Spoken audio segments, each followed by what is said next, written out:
Hello, everyone. Welcome to the North Carolina Museum of Art's virtual lunchtime lecture, Change the Face, Finding Power and Identity. I'd like to let everyone know that closed captioning is available for this lecture. If you need closed captioning, please click on the CC button at the right bottom of your screen. It will give you the option to either show subtitles at the bottom of your screen or view full transcript. You can also turn them off using that same CC button. My name is Maria Lopez, and I'm the manager of film and lecture programs at the museum. Thank you for spending your lunch hour with us on this beautiful day. This lecture is actually part of our Women's History Month virtual programming. Before we begin with the lecture, I just want to give everyone an overview of the agenda for today. Our lecturer today, Maya Brooks, the Ncma's Mellon Foundation Assistant Curator, will present her lecture, and then we will have a short Q&A session where we will share your questions with Maya. Please enter any questions using the Q&A function or the chat box. This virtual lecture will last about 1 hour. We would like to let everyone know that the lecture will be recorded and made available on the Ncma YouTube page. I will also be sharing the recording with you via email. Without further ado, I'd like to introduce the Ncma's Mellon's Foundation Assistant Curator, Maya Brooks. Maya's research background is in modern and contemporary art with a focus on the African diaspora and the Black arts movement. Brooks' professional mission is to provide equitable museum experiences for diverse populations. Welcome, Maya. Hello, everyone. Thank you so much, Maria, for that wonderful introduction. And I want to thank everyone for being here today. I'm really, really excited to talk to you all. And of course, because this is a lecture, I'll be talking at you all for the most part, but I'm excited for this to be a discussion and a kind of exchange once we get to the Q&A session. So looking forward to being with you all today. So I am going to go ahead and share my screen so I can start. So give me 1 second to do that. Okay.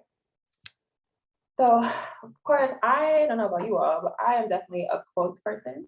And so I'm going to actually start us with a quote today. And this is actually the quote that inspired the title of this lecture. And it's by the beautiful, beautiful Kimberly Crenshaw. And it goes, "It's not about supplication, it's about power. It's not about asking, it's about demanding. It's not about convincing those who are currently in power. It's about changing the very face of power itself."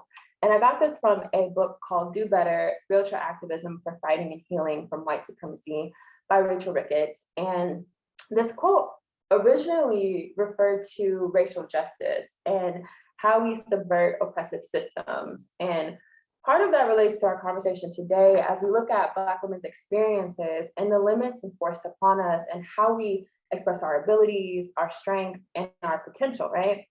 So the other reason I wanted to evoke Crenshaw here as well is because of her work with the term intersectionality and her coining the term over 30 years ago. So Crenshaw originally argued in her work, which was around judicial proceedings, that by treating Black women as purely women or purely Black, that certain systems have repeatedly ignored specific challenges that Black women face as a group. And so I want us to keep that in mind as we look at the works throughout our conversation today.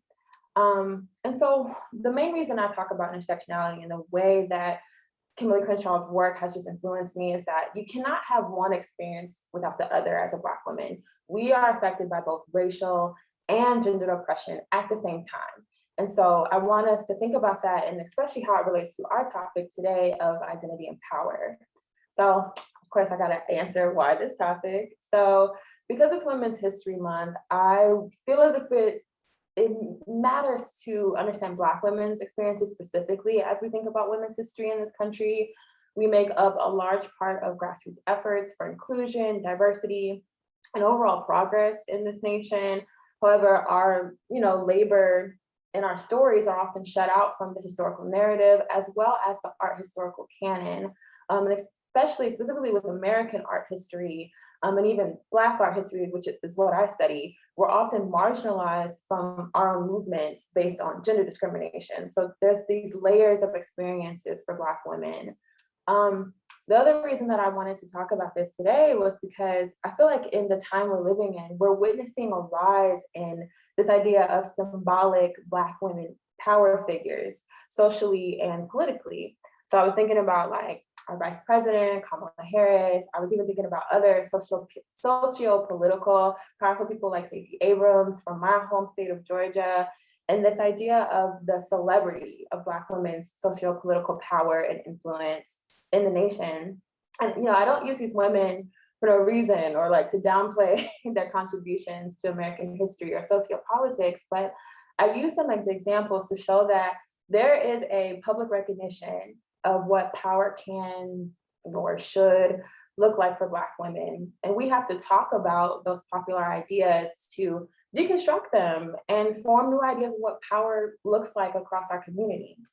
So we have a few examples of this throughout the Ncma collection, and I'm so excited to share them with you all because we have such great examples.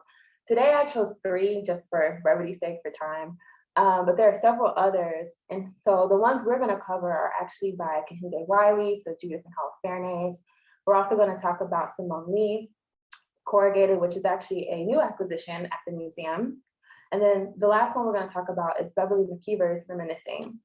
And so all 3 of these are these 3 distinct art forms and styles that all somehow convey power. I'm going to use the word power a lot in this lecture, so I apologize for that already. But I'll start by doing a deep dive into each of these pieces, and then I'll be comparing them to better understand the intersections of power and identity via the arts. So we're going to start with Kehinde Wylie and Judith and Holofernes, which is a favorite of a lot of people. It's also one of the most controversial, quote unquote, pieces here at the museum. And so this photo of Wylie in the bottom left of your screen is a courtesy of the New York Times. And just a little bit about him. Wylie is a Los Angeles native, but he attended the Art Institute of San Francisco and then Yale. He now resides in New York City. His larger-than-life figures disturb and interrupt tropes of portrait painting, so often blurring the boundaries between traditional and contemporary styles and representation. He was trained to paint the body by copying old master paintings, so those old European-style paintings is where he got his start. Initially, Wylie's portraits were based on photographs taken of young men found on the streets of Harlem. As his practice grew, his eye led him toward an international view, so he started including models from all over landscapes throughout the world. And then the models dressed in their everyday clothing, most of which are based on this idea of Western ideal or Western style. And they're asked to assume poses found in paintings or sculptures representative of the history of their surroundings. Kehinde Wylie often looks in like books or like history textbooks and things like that to find these kind of poses he wants people to take. So Kehinde Wylie states about his work, "I take the figure out of its original environment and place it in something completely made up. Most of the backgrounds I end up using are sheer decorative devices, things that come from things like wallpaper or the architectural facade ornamentation of a building. And in a way, it robs the painting of any sense of place or location, and it's located strictly in an area of the decorative." So we can definitely see that in Judith and Holofernes. So getting to her, so Judith Halifaris, what you'll see to the left of your screen, is this beautiful work of art. It is amazingly saturated in color. It's bright. If you look at it in person, it's huge. It's like magnificent on the wall. And so he met the model for this painting. Her name is Teresa Lowe. And she works as a prison guard at Rikers Island in New York, but he met her at Fulton Mall. And she was just a pedestrian shopping downtown Brooklyn. And in this painting, she wears a dress designed by Givenchy, who collaborated with Wylie on the series. And I'll get to talk about some of those decisions in a second. And so, like I said, this one is a very controversial work in our collection due to the racial relationship between Teresa and the beheaded woman on the left side of the painting. And fun fact, which is not so fun, if you look closely at the ornamental background, you actually see droplets of blood. So if you ever see the painting in person, I would encourage you to look and see if you can tell whether there's like droplets of blood on some of the leaves and the flowers in the background. And so it's very decorative in all of this, and it tells a really, really deep story. So some of the themes we see here in Wylie's translation It's this idea of courageous and powerful women, and he turns this into a contemporary version that represents opulence and powerful detachment from the subject and her antagonist. So when you see the painting in person, give me one second, I'm sorry. If you see the painting in person, it's very just lifelike. It's really large and commanding, and I think that's what I get from this a lot of the time, and so that's why I picked it for this powerful subject, right? And I included this picture from 2012, the painting getting installed in the top right, so you all could see the comparison between the people that are adjusting it to how large it is in person.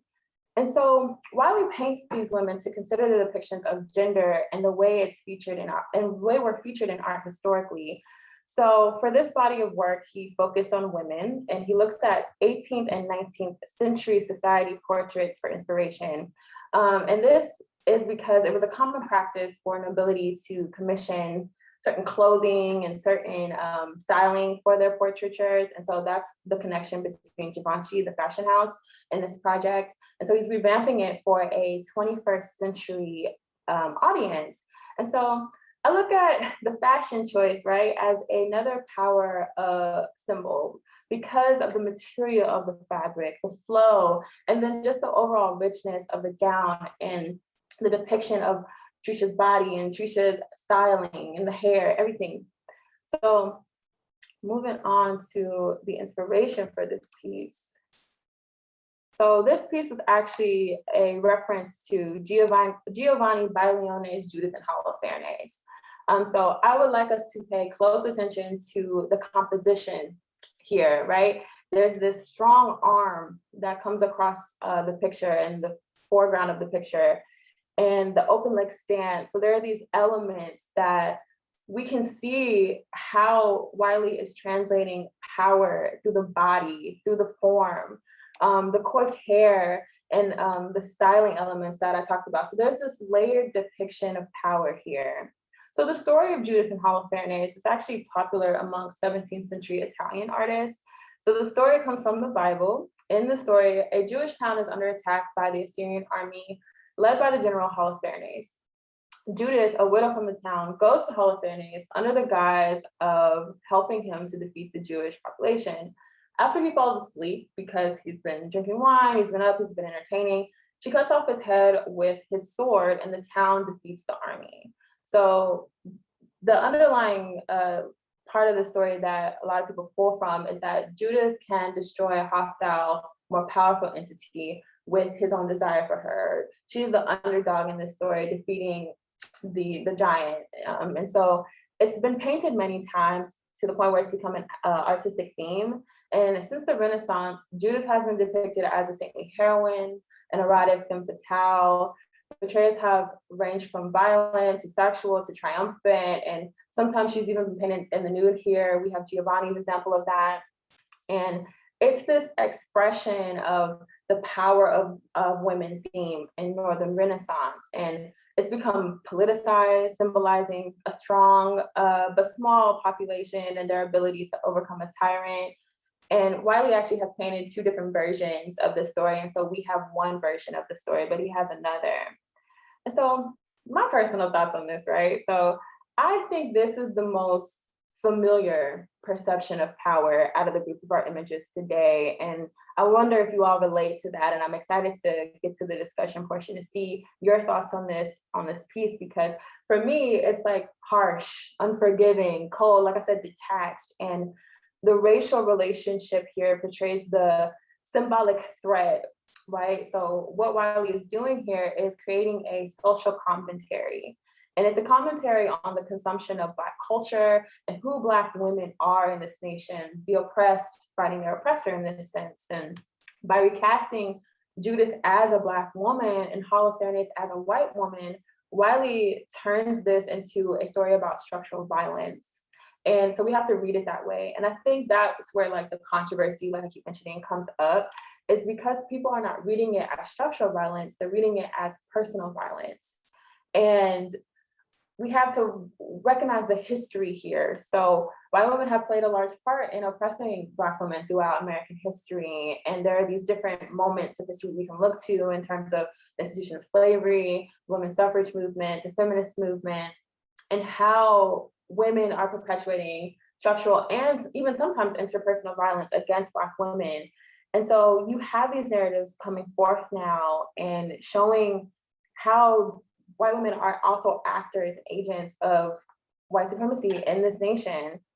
And so this also explains why, if the roles were reversed in this story, it would not have the same allegorical weight, and it leaves me questioning, how can Black women exert power? How do we defeat our oppressor? And what is this painting saying about power and power dynamic in this country? So I'm really excited to hear you all's thoughts soon. So the next piece we have is by Simone Lee. It's called Corrugated. And so I have a full view image of the piece to the right of your screen, and then a smaller, more detailed image to the left of your screen. And I wanted to do that so you could see it's such a magnificent piece. It has such a magnetic force to it when you see it in person, but it's a really large piece. So I wanted to make sure you got both views of it. And like I said, this is a recent acquisition for the museum within the past year, and it's currently on view. And so Lee's female figural sculpture is a commanding presence that portrays Black womanhood as a powerful experience constructed around themes of fortitude and persistence. So when you experience it in person, like I was saying, if you all ever get the chance to, or if you've already been to the museum and you've seen it, I don't know for you, but for me, when I first encountered this, it's like the energy just kind of forces you to pause and reflect. It's very magnetic. It's hard to explain without experiencing it. But the piece's wide corrugated base emulates industrial materials and can be read as either a voluminous skirt or an abstracted body here. And it's partly an allusion to this historical view that women served as leaders in the domestic sphere, and it's also meant to take up space. It's meant to command space. It's meant to be large. And Simone Lee does such a great job with that, and that corrugated texture here. So if we look at the close-up image to the left, Lee further abstracts the figure by removing its eyes. And this results in an inwardly focused form that looks beyond the viewer rather than at them. And so when you stand in front of it, it's almost like she's looking through you instead of looking at you. And I think that's another part of what kind of captures the viewer when they visit this piece. So the themes present throughout this sculpture, here Lee examines the complexity of Black women's identity at the intersection of racial and gendered cultural systems. So these cultural complexities require Black women to remain composed and stable, despite traditional ideas of feminine fragility. So Lee's perspective on race, gender, and power celebrates Black women's resiliency as a tool of self-reliance. And in speaking about her recent works and her figurative sculptures in general, Lee said, "I just like the idea of thinking about femininity in a different way, as something solid and enduring rather than always something fragile and weak." And so that was really a strong point for her. So some related objects and a little bit more about Lee. So the picture to the top left is actually from her Loophole of Retreat exhibition. She won the Hugo Boss Prize 2018 from the Guggenheim Museum. And I wanted to include this picture so you all could see the range of Lee's work and what she's doing to combine ceramics as well as architecture and Africanesque masquerade, the raffia and everything. Okay, so a little bit about Simone Lee. She was born in Chicago, Illinois, and currently lives in Brooklyn, New York. She originally trained as a ceramicist, and now her body of work now includes sound and video installations, performance, bronze sculpture, mixed media, et cetera, et cetera. And her work overall explores race, gender, and history, but it's primarily focused on the female form and Black female identity because of their exclusion from the art historical narrative. So the same reason we're having this lecture today. And so her sculptures are often combinations of the human form and vessels and architectural elements again. And she really does a great job of tracing through different African and African diaspora art, so ethnographic research and Black American activist history.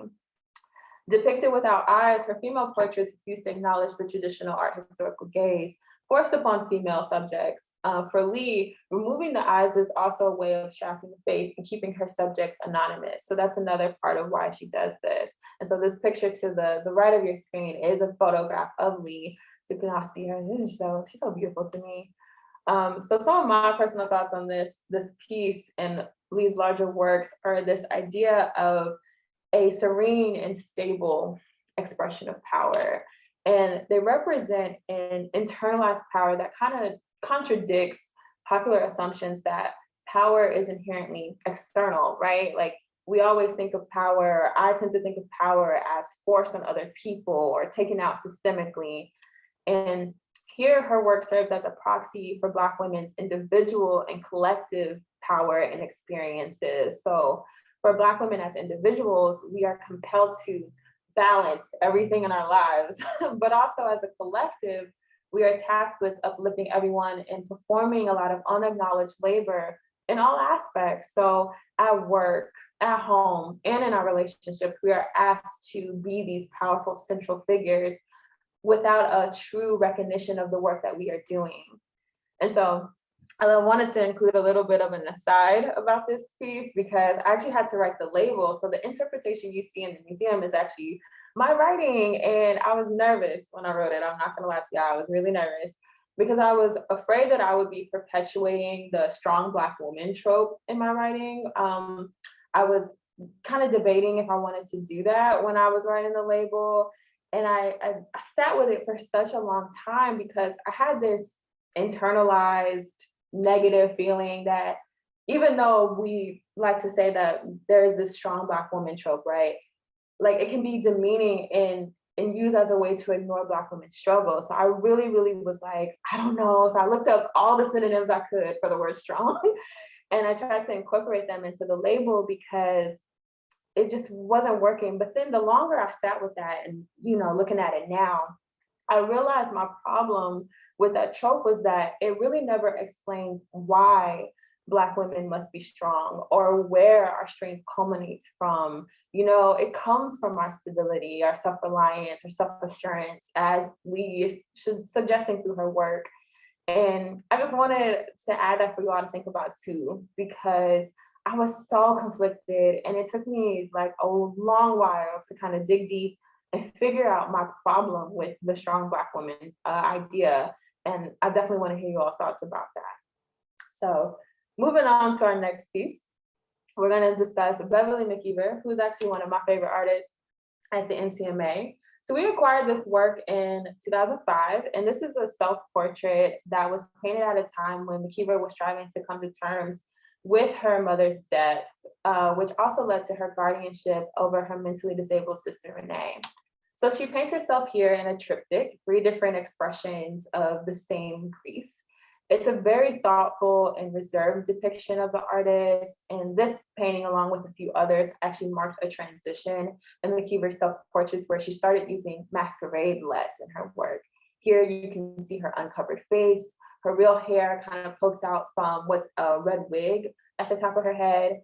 And from here in the works that are kind of subsequent with these portraits, they're just her, they're full on her. And I have a few examples coming up. And so the themes here are that there's these different ideas of identity, right? So a prominent theme for Mckeever in general is masquerade. In most of her self-portrait, Mckeever paints herself in blackface and costume. And it's partly a reference to an earlier desire to be a professional clown when she was a teenager. She wanted to join a circus troupe at one point.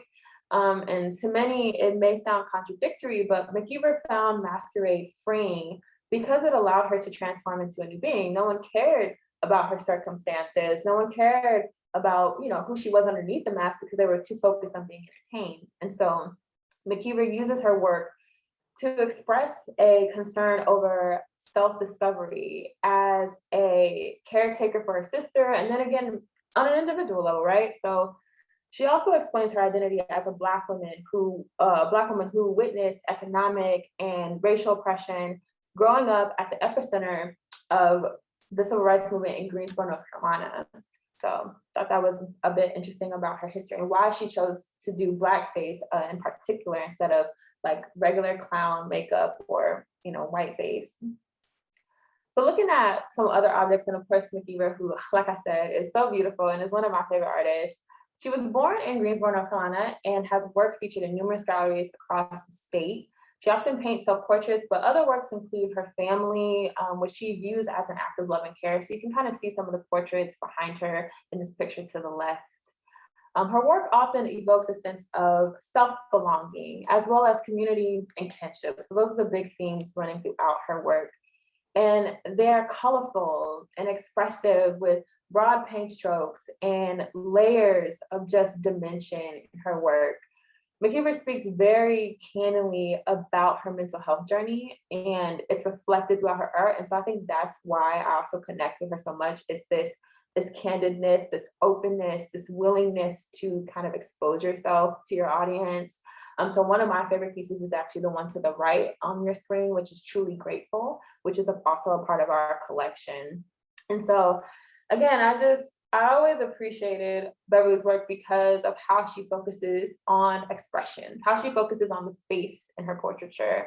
And while we look at these different works and we start to compare them, which we're going to do an actual comparison in a second, but as we start to compare them, the other works do a lot to think about the body, right? The physical self and the body. And here we are thinking about the face and how it translates our experiences and how you can literally see a lot of our emotion through our facial features.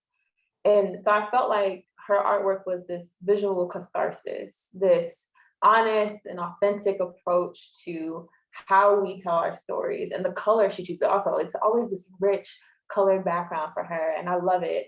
And it gets me to question how the artist is subverting her own authenticity by placing a mask over her face and obstructing the viewer from actually getting to see her. And then it's kind of conflicting because then it's like, but maybe this is the real her. It's not very discernible. And that's what makes it so interesting to me, is it's equally about strength, pride, pain, and vulnerability in all aspects. And I think that is what's truly powerful to me, is that it's expression, and it's allowing yourself to be open. It's finding the power in yourself to be vulnerable that I really appreciate. So now we're gonna get into our comparisons and conclusions. And this is where I'm really excited to see how y'all respond to this. And so some of the comparisons that I came up with myself were this idea that, for instance, Wylie and Simone Lee, right? These two works between Judith and Halifarinaes and then Corrugated differ in tone and optics of their works. One is opulent, saturated, decorative, while Corrugated is more natural, muted, architectural. However, when I started to think about it more, I thought okay, these are similar in the representation of collective Black female power though, right? How have Black women culturally and communally been reliant and combat oppression and stigma? How have we done that as a culture, as a community? So getting to think about that in terms of Black female power. And then I looked at Wylie and Mckeever and this collective versus individual action and power. And the same can honestly be said about Mckeever and Simone Lee, right? That there's a power of self versus the power of community in this particular instance. So there's this individual, there's this to yourself, finding it within, and then there's leaning on each other. There's kinship, there's community, there's sisterhood, and that is powerful, a powerful experience. And then I started thinking about Lee and Mckeever and this idea of the intercommunal perspective. Another little candid moment. I was conflicted about including Kehinde Wylie because I was like, well, it's Women's History Month and it's supposed to be about Black women. Why am I including this Black man? But I really wanted to include him because of this idea of the typical view of power and contradicting that with these intercommunal perspectives, these communal perspectives from Black women, and touching on their own experiences and bringing a more personal touch to the narrative here. So especially their depictions of self-care preservation and healing. And so, yes, and so the other part of that was this idea of internalized power and how we're able to bring it forth. So there's this introspective feeling from the Simone Lee Corrugated, where it's inward, it's looking through something, it's not really connecting with the outside world, it's here. And then there's the Beverly Mckeever, which is more expressive. So it's still internal, it's still singular. However, it's more expressive. It's letting it out. It's giving it on to the world. So things like that. I hate to sound like so power brunchy. I know that I'm like, oh my gosh, like I probably sound like a power brunch speaker, but I'm serious. So all of this to say, sorry, I kind of skipped slides. I meant to go back to the screen. This is all about what I call visual validation, right? So Black women are multifaceted. We are able to say that I am all of these things at different times and simultaneously, and finding the power in understanding the self in our community. So how are we powerful together versus how are we powerful on our own, and things like that. And so the other part of this was finding power in different forms. So for Kehinde Wylie, it's about power and honor and distinction. For Simone Lee, it's about power and stability and introspection. For Beverly Mckeever, it's power in vulnerability and expression. And so after I started thinking about these arts and just in general, the art field, I started thinking about next steps in contemporary art, right? So where do we see these things taking us? Where do we see identity and power taking us in the art world? And I thought about this idea of a contemporary art renaissance that we are witnessing. So the Black arts have always been about expression and emotion, but this contemporary renaissance is exciting because of the new storytelling, the media artists are choosing to use, and how they're choosing to convey identity and community. And then I also thought about institutional inclusive practice, right, and future trends, and how we're witnessing a greater inclusion of Black women as subjects and creators and curators here. And we are really thinking about the Black experience and its multifacetedness. So I was really excited about that. So now I just want to give you all a big thank you. I feel like I spit through my lecture, but I'm so excited to talk to you all about your experiences and get to answering your questions. So I wanted to just say thank you so much again for being here and listening to my little spiel and my personal thoughts over this topic and these arts. And now I want to hear from you all. I'm so excited.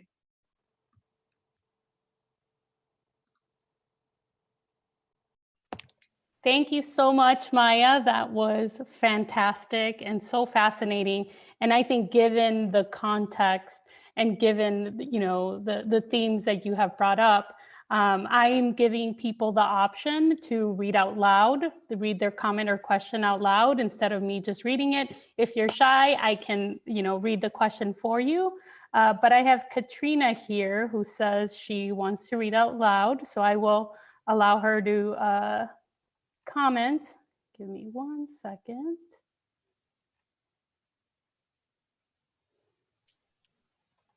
All right, Katrina. You can go ahead and unmute yourself. Okay, great. I'm unmuted. So thank you very much, Maya, for taking the time to deliver this presentation today. Very, very informative. I made a comment regarding your reference to the Strong Black Woman label. I appreciate the amount of attention that you placed to that. And I made reference to a book people may want to consider checking out that talks more about the impact of that language. But my question is specific to the exhibits that you mentioned. Are they in the East or West Gallery at the museum? So those works are going to be in the West Gallery in our contemporary gallery spaces. And so right now, when you go into West Building, when you first walk in and you first kind of walk backwards towards the exhibitions, Simone Lee at one point was right when you would walk into that first gallery. I haven't been to the museum in a while, so I'm not sure where she is right now, but I know she was up. Mckeever, I don't think is up right now. I think Truly Grateful was up at one point, but they're all going to be in the West Building. Thank you. Thank you so much. And I'm looking forward to seeing what you recommended for us to read. I love recommendations, so I'm going to write that down. It's actually by Dr. Shanika Walker Barnes. The book title is Too Heavy a Yoke, Black Women and the Burden of Strength. Thank you so much for that. I really Welcome. appreciate that. Thank you, Katrina. Does anybody else want to share their thoughts? We have plenty of time, so don't be shy. Oh, I think Diane, I'm going to go ahead and let you talk. Go ahead, Diane. Oh, I'm finding my comment so I can say what I also love the story about the writing of the label. And I ordered the Rachel Ricketts book while we were talking. And so now I got another one to order. But I wanted to hear more about her materials if you felt like talking more, because her materials are so unique. And I also was interested in comparing it to Alison Saar's Tippy Toes. So while we're in the building, you know, we can just walk around those galleries and have more fun. Yeah, so I actually haven't read too much of Ricketts' work. Actually, I got the quote from a preview of the book before it dropped this year. So I have to actually go back and read the full story of the book. But I'm glad you mentioned Tippy Toes too as well, because that is actually one of my favorite works. And we're doing so much with the collection reinstallation. And that's one of the pieces that I'm looking forward to including in our reinstallation, because it gives this great history of Black women, again, at the cusp of gendered and racial oppression. It's another work. I hate to talk about it without people being able to see it, but if you would like to see it, it is called Tippy Toes, and if you look on our permanent collection, you can search for it. And what it is a sculpture of a female figure, and then she's in one of those cage skirts, and in the cage skirt, there's these thorns. And so here, for me, when I look at the piece, I think of gender oppression as a violent act, right? And we kind of talked about that today too, where there's certain violence that comes from gender oppression. And so that's why I really appreciate Zara's work and look forward to including it in some of our discussion of identity and identity politics, and also how we think of women across the diaspora, because she's speaking particularly to African-American women, but she's also talking about Black women across the diaspora too. So I really look forward to including her work in the future. It'd be hilarious to have her in the room with the Simone Lee for a little while. They could I just know, I'm like, you are reading my mind actually, so I'm gonna try not to say too much, but I literally have that in mind. So I'm really excited to bring that up. Thank you. Thank you so much, Diane. Thank you, Diane. And we also have a comment. She says she's a little shy from Francine Colabanco. And it says, does Lee have to fight comparisons between her work and that of Kara Walker? That's her first question, and we'll come back to her second question. I can imagine so. I mean, especially as contemporaries, they're often included in discussions a lot, because the other thing about being a Black woman artist that I have read about and have done research on is this idea of competition. And when it comes to inclusion and diversity and who gets to be included, it's often limited. And especially for Black women and Black artists, Black creatives, it's often even more limited, because institutions think that there can only be one, think that there can only be one prolific voice, and that's just not true. There's so many of us, there's so many Black creatives, so many Black women that are doing this work that all deserve the same space and deserve opportunity, because we're coming at it from different angles. So I do think that they do get compared a lot based on just the fact that they're Black women and they're Black women artists, and they've also been some of the most awarded Black female artists that we have contemporarily. So I definitely see that being a thing. Okay, and then she also has a comment. I'm going to try to summarize it. She is commenting on how comparisons to earlier artists can be problematic. Instead of seeing the work for what it is doing, we conflate the works of Saar through Walker. Saar was addressing a different time than what Lee is doing in the 21st century. Are some of the struggles and topics similar? Yes, of course, but we need to bring nuance into the discussions. I completely agree.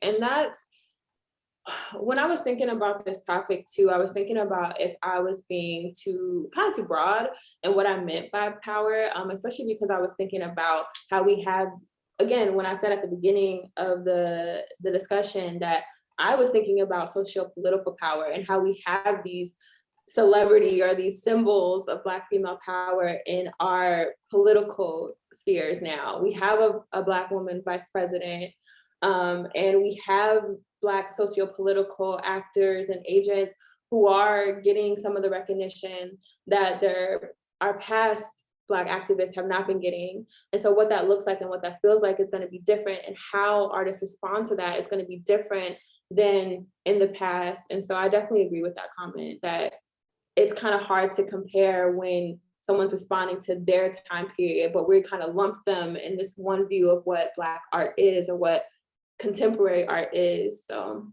definitely agree.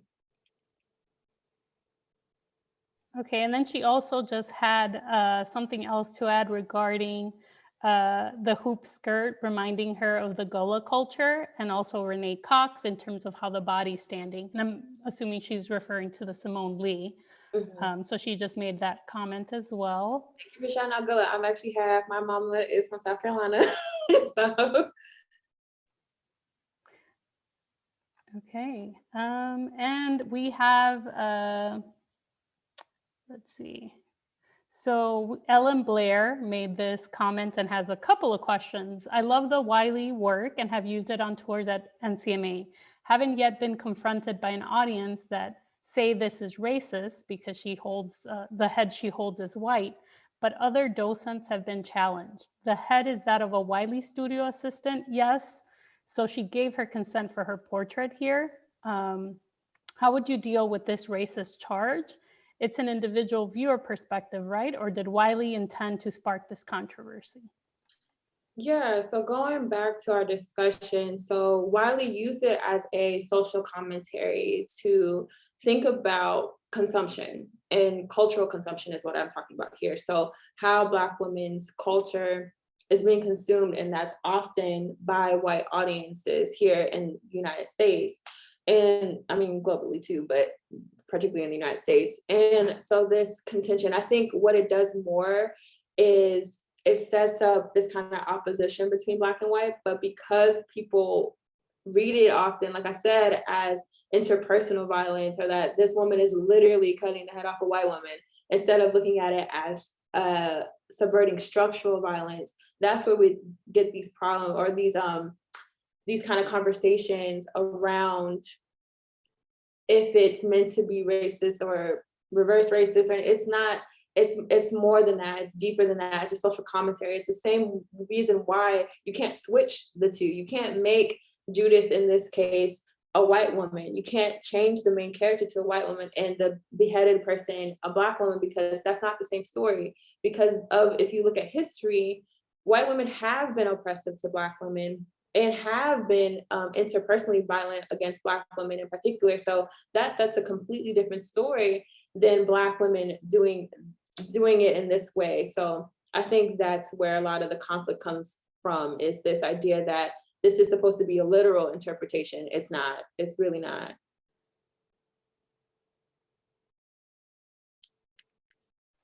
Okay, and then we have a couple more comments and questions, actually. CJ Bedell, thank you for a beautiful presentation. I'm a divinity student and I'm interested in your perception of the artist's intersection of faith and their vocation, art and works, and if they speak to it specifically. We can perhaps see it in Beverly Mckeever's work, since you mentioned her mental health journey. Yeah, I definitely think you can see it with her the most in this case. I mean, also with Wylie, because it's a biblical story and it's an allegory. You can even see it in a little bit of, maybe not Corrugated specifically, but you can definitely see it throughout Lee's work, this idea of maybe not Western religion, but definitely traditional African religion, or even African-American religion as well. And so there are these different elements that run through all three of these pieces, but you can definitely see it in Mckeever's work with this idea of mental health and finding yourself, and maybe not so much religion as it may be spirituality for her. So beginning to become a new person. And especially she's really open about how she talks about taking care of her sister, Renee, and that journey, and then having to rediscover herself following that, because Renee moved out on her own in Greensboro. Mckeever had this new form of independence that she wasn't used to anymore. So she had to rediscover herself and rediscover her love for the arts, really. So you can see it threaded throughout all of these, especially I think Mckeever in spirituality, traditional religion, and Lee, and then again, this biblical story in the Wylie painting. Okay, we have a couple more questions. We have Mary Bell asking or saying, thank you for your interpretation of these pieces of art. There's a wonderful song called Nina Cried Power, which I think you would definitely like. Also, could you talk about the use of a triptych by Mckeever in Reminiscing? Yeah, so the triptych idea, I like it because for her, a lot of her self-portraits are singular depictions of herself. But here with the triptych, you have 3 different views of her face. And she does that by, she takes photographs and then she paints the photographs. And so she had to have taken 3 different photographs of herself at different angles. And I think putting them all together in this, it's a pretty wide triptych. There's so much to talk about the story of grief and the feeling of grief and kind of pulling it out and showing it in different expressions in the same moment. And how, I don't know, if you look at her face, for me, when I look at the piece, it's like these different like aha kind of moments where it's like she's kind of sad and then she kind of lifts her head up and she can breathe again, and then she kind of looks away from the camera. There's so much going on here that it really tells a story of a moment of grief or just a moment in her life while she was thinking about what she was feeling. And so I really like the idea of putting it all together into one triptych. Okay, and we have a question from Alia El Bermani. Can you think of artworks that use non-representational symbols of Black female power? If so, which artists and what works? Oh, that's a good question. I would actually have to sit with that question. I would have to sit with that one because here at the Ncma, we have a lot of abstract works, but not too many of them talk about Black women's experiences. And that's something we are definitely working through and working on in terms of growing our abstract collection. And I'm trying to think if I know any outside of our collection, but I would have to like actually sit and think about that. Oh my goodness. And yeah, if you know anybody in the audience and you want to let us know, please let me know because I'm gonna have to sit with that one. And Jill raised her hand, so I think she wants to ask, so I'm going to allow her to talk. Jill Grossman. Jill, go ahead. Hi, just wondering what you think of the raffia around Simone, her sculpture around the neck. If you think that has any significance about suppression or anything like that. So the piece can actually be depicted with or without the raffia. And if you depict it without the raffia, the female figure has her breast exposed at the top. And it may be an allusion to that. I'm glad you brought that up. That's like definitely an interesting perspective. For me, the raffia was just an allusion to traditional African art, quote unquote, traditional African art or historical African art from the continent. So that's how I read it. But I'm interested that you read it that way. What makes you say that? Just wondering about, if there is a connection there versus the standard way of putting it around the waist. I understand that it's a reference to traditional, wear, but I don't know, there could be something more, but I haven't heard her speak about that, so I'm not sure. Me either. So that's very interesting that you noticed that, because I didn't read it that way at all. But I could see, especially because it can be depicted with or without it, I could see how that would definitely be a form of oppression if you're saying that, you're covering, because that's what's under it is, her breast. So it's like if you're covering that part of her for a reason, because the institution gets to choose whether they want to have the raffia or not. So that says a lot, actually. So I'm glad you brought that up. Thank you. Thank you so much, Joe. And we have actually two questions about Kehinde Wylie. One is from Christine Trottier. Would you explore a little bit more about Wylie wanting to explore cultural consumption with his work of art? And Genevieve Fortier asks, are all of Wylie's pieces so controversial or just this one? So the reason, so I'm gonna start with the first question here. So that's actually a large theme throughout Wylie's work, is this idea of Black consumption, especially in Western, or in the Western idea of Black culture, I should say. So like American Black culture, Black American culture. Sorry, I'm like twisting my words. But it was, at first it was with males, so especially in hip hop culture. So thinking about how Black males dress, how they style themselves, how they carry themselves, their attitudes, and thinking about how that was consumed globally. And now he's thinking about it as women, in terms of women, because of this exclusion of women from the art historical canon. But that kind of runs through Wylie's, especially his earlier works. So that's actually a good thing that you picked up on, because it is present. I don't feel like Wylie's other works are as controversial. I'm getting to the second question, I'm sorry. I don't feel like his other works are as controversial. I think this one sticks out because, like I said, that racial distinction is made for a lot of people. In a lot of his other works, it's a singular figure in the painting. It's a singular portrait. So there isn't this ability to compare races. However, in this piece, it's just, and because it's so violent, because it's so cold, it's so detached, it's all of these things, and it's so powerful to see a Black woman in that role. I think that's where a lot of the controversy comes from. But his other pieces are more romantic. They kind of look at the body, they look at style, they look at fashion, just like this one did because of the Givenchy dress. But some of the other ones look less at power dynamic so overtly. This one is just so overt, it's so in your face. As compared to his other works. Okay, does anybody else have any questions or comments? I have a question, Maya. Have you had a chance to see the documentary? I think it premiered on HBO, but now it's available to watch on YouTube. It's called Black Art in the Absence of Light. Yes, I did watch it. What did you think? I loved it. First of all, okay, so I love talking about it because I'm a scholar of the Black arts. I'm always interested to see what people kind of highlight. And the one thing that I really appreciated from that documentary is that it highlighted the exclusion of Black women from the Black arts movement.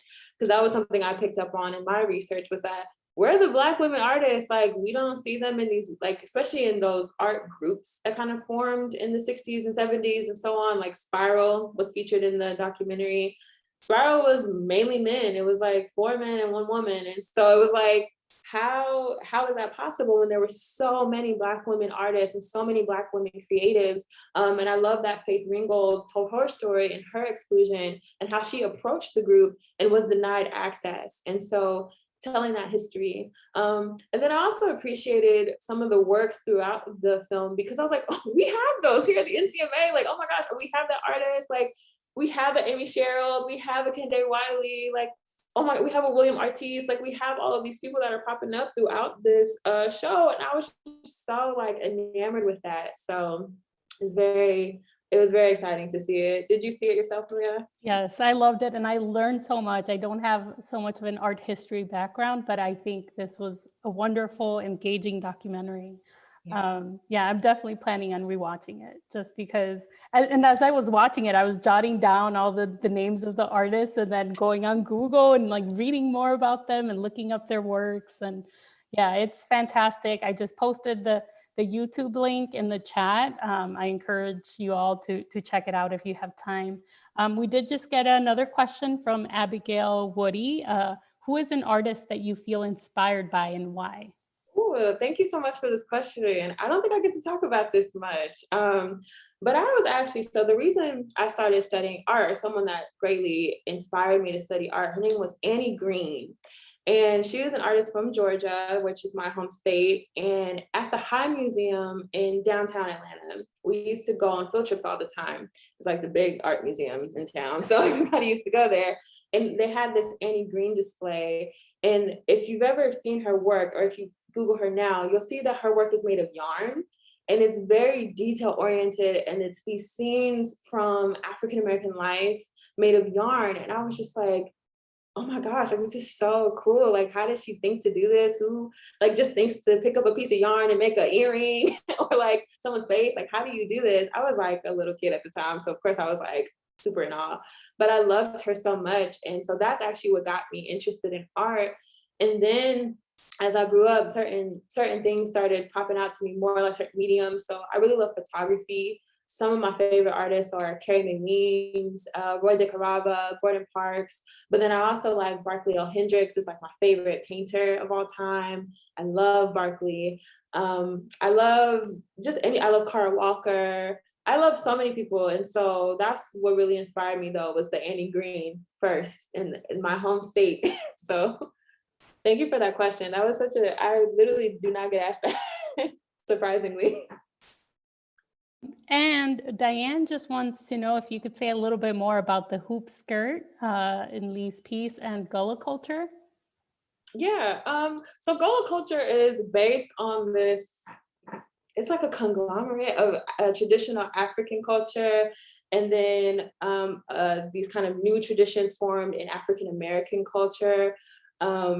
And it's kind of, I don't know, it's hard to explain when you're not a part of it, because it's like we have certain like really traditional facets of our experiences, but it comes from trying to form a new identity, enslaved folks forming a new identity when they came to the West. So thinking about how they form these traditions, I don't really know the particular connection you're talking about, but there is this allusion to just Gullah tradition, and a lot of Gullah tradition is craft making, and so that's what people know.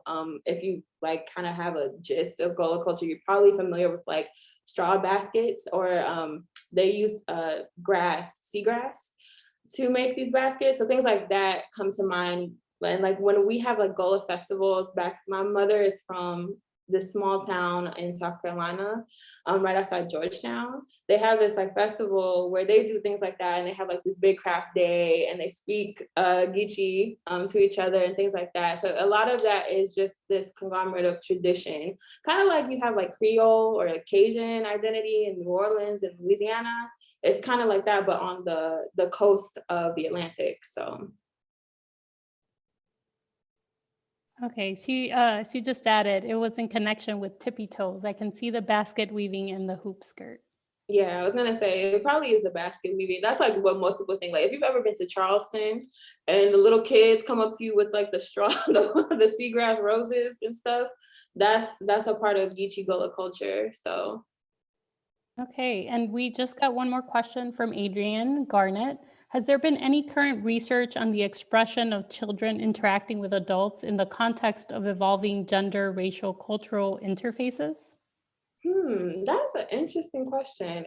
Can you repeat it for me one more time, Maria? It says, has there been any current research on the expression of children interacting with adults in the context of evolving gender, racial, cultural interfaces? I can't point to any specific research on that, but I know it's become more of a conversation. And actually we have an exhibition coming up, as my exhibition is called To Be Young. And I think about a lot of this idea of coming of age and those interactions, and how those interactions between adults and children make us who we are.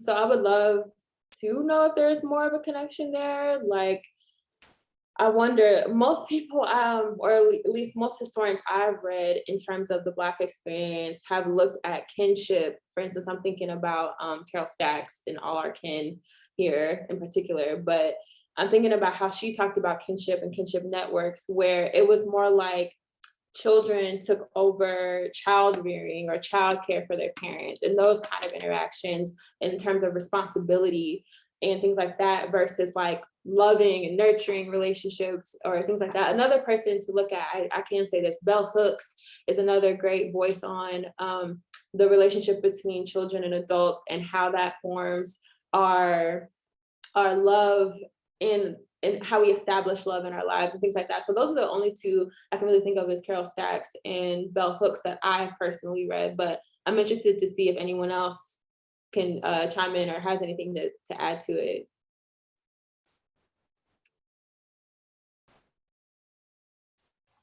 Yeah, Ellen says Sar forged the skirt from Bougainvillea. I don't know how to pronounce it, Vines. Her dad was a blacksmith. Okay, that's interesting. I don't know I don't know too much about that particular piece. I really need to go back, but it's on view right now, so I always see it and I always pass it. And if nobody else had, Alia El Bermani just said, Tanika Lewis Johnson is a Chicago photographer who looks at Black children in adult joy. Thank you so much. I'm going to write that down. I'll write everything down. So. Okay, well, I think this concludes our virtual lunchtime lecture. Thank you all for joining us today. Thank you, Maya, for providing such wonderful insight into these artworks and these artists, and and giving us a look into these fantastic pieces that I cannot wait to go see in person once we go back to the museum. We hope you all enjoyed the lecture and look forward to having you at our upcoming virtual events. Thank you, everybody, and we hope you have a great rest of your day. Thank you so much. Thank you, everyone, again. And if you need anything, please feel free to email me. I can definitely share that with you all soon. Thank you so much.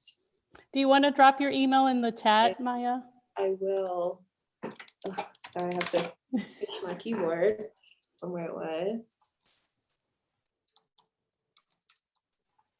Thank you all so much again. There is my email, so you all can email me if you have any other questions, if you have any conversation. I am always down to talk. That is what I'm good at. So thank you so much. And thank you again, Maria, for facilitating and for being here and being so happy and bright and just a lovely hostess. Thank you. Thank you. Yes, and it's in the chat, but I can also share her email in the thank you email I'll be sending to everybody. I do that every time. Give me 1 second. I'll put it. I always say panelists and never attendees. I am so sorry. You would think I would know Zoom better, having done this so many times. All right. Well, thank you, everybody. I'm just going to give everyone some time to jot down Maya's email, and we hope to be seeing you at some upcoming lectures. Thank you. Thank you. Thank you so much.